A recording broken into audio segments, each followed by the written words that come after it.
اللہ الرحمن الرحیم. میں ہوں سہیل رانا اور آپ دیکھ رہے ہیں باغبان news.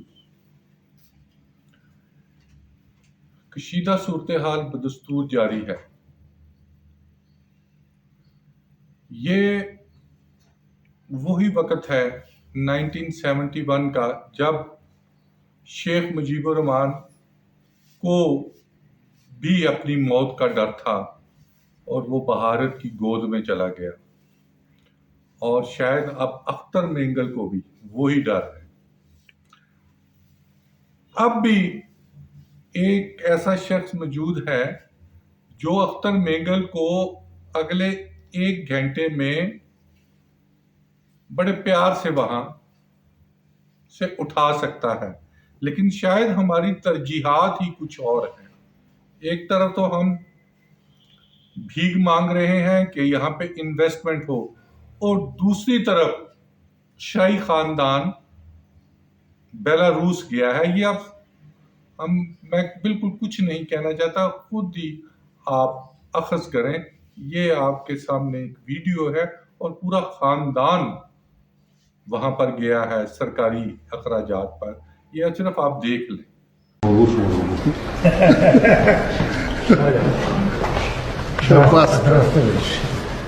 Как ты жив-здоров? Очень хорошо. Так рада вас видеть. Держит слово, сказала, приеду, приехал. You stick your words. You promised to come. You're here. Yes, I'm very happy to be here. Я очень счастлив здесь произойти. Как ты правильно сказал? Заместитель премьер-министра. My brother. Мой брат. Очень приятно.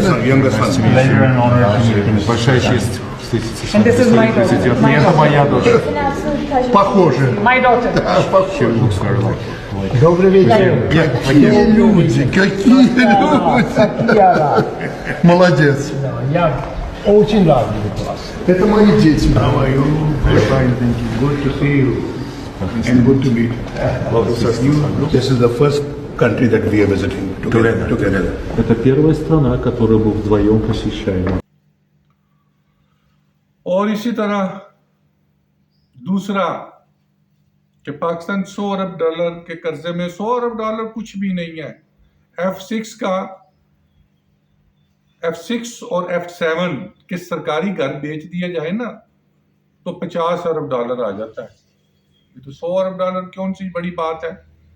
اور یہ جیسے یہ پنجاب کے تمام سرکاری اسکولوں کو کس کو دے رہے ہیں $200 ارب کے وہ اثاثے ہیں. یہ 2 میں نے صرف آپ کو بتائے ہیں. اور 2 ایسے شخص ہیں جو کہتے ہیں ہم پاکستان کا سارا قرضہ اتار دیتے ہیں، لیکن آئندہ تو کوئی حالات بہتر ہوں. سچویشن اس حد تک ہے، میں پہلے بھی کہہ چکا ہوں کہ 20 لاکھ پڑھے لکھے نوجوان چلے گئے ہیں. اور بات ہو رہی تھی بیلاروس کی، تو ہمارے ایک منسٹر ہیں، شاید آج کل ان کے پاس مواصلات کا چارج ہے، وہ کہہ رہے ہیں کہ نواز شریف صاحب کی بڑی اچھی دوستی تھی اور 100 کمپنیاں جو ہیں نا وہ بیلاروس میں انویسٹمنٹ کر رہی ہیں.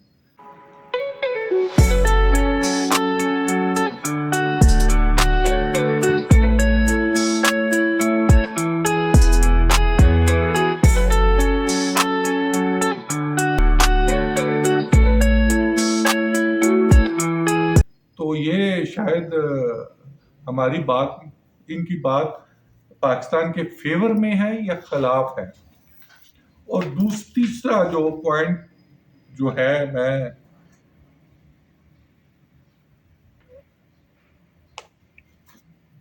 کہنا چاہتا ہوں کہ ہمارے جو پورٹ ہے گوادر پورٹ، اگر وہ چل جائے تو $20 ارب سالانہ وہاں سے آتا ہے. تو کون روک رہا ہے؟ 3 ممالک ہیں، UAE، عرب امارات، عمان کا کوئی انٹرسٹ نہیں ہے. انڈیا ٹیررزم کرا رہا ہے. تو کس نے روکنا ہے؟ 20 ارب ڈالر سالانہ کی میں بات کر رہا ہوں، تو 20 ارب ڈالر تو ہمارا ڈیفیسٹ نہیں ہے۔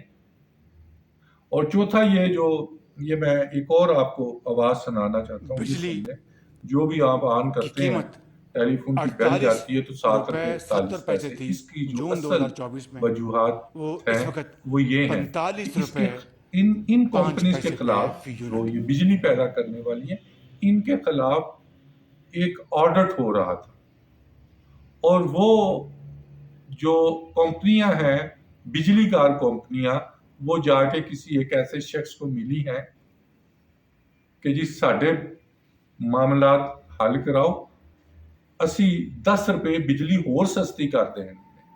اور بھائی جو 1 لاکھ ارب روپیہ لے کے جا چکے ہیں پاکستانی عوام کا، تو کس بات کی ڈیل ہے؟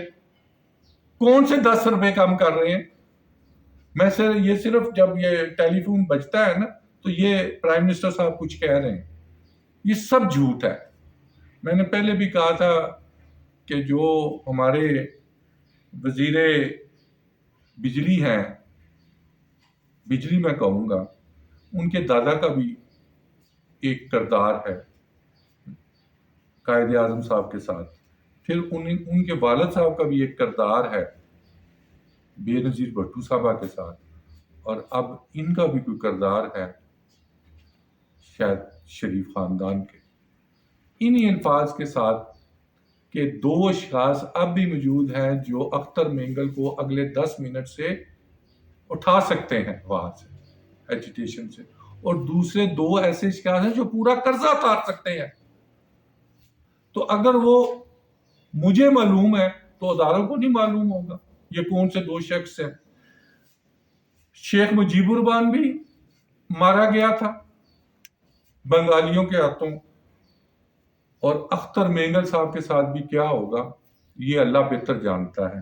لیکن ایک طرف آپ محمد مالک کو بھیجتے ہیں نواز شریف کے پاس مذاکرات کے لیے، اور دوسری طرف آپ اختر مینگل پہ چڑھ دوڑتے ہیں، تو ہمیں یہ فیصلہ کرنا ہوگا کہ ہم نے کون سا راستہ جو ہے وہ اپنانا ہے۔ راستے 2 ہی ہیں، ایک تباہی اور بربادی کا ہے، اور دوسرا آنے والی نسلوں کو سنوارنے کا ہے۔ تو اللہ میاں پاکستان کا حامی و ناصر ہو۔ پاکستان زندہ باد۔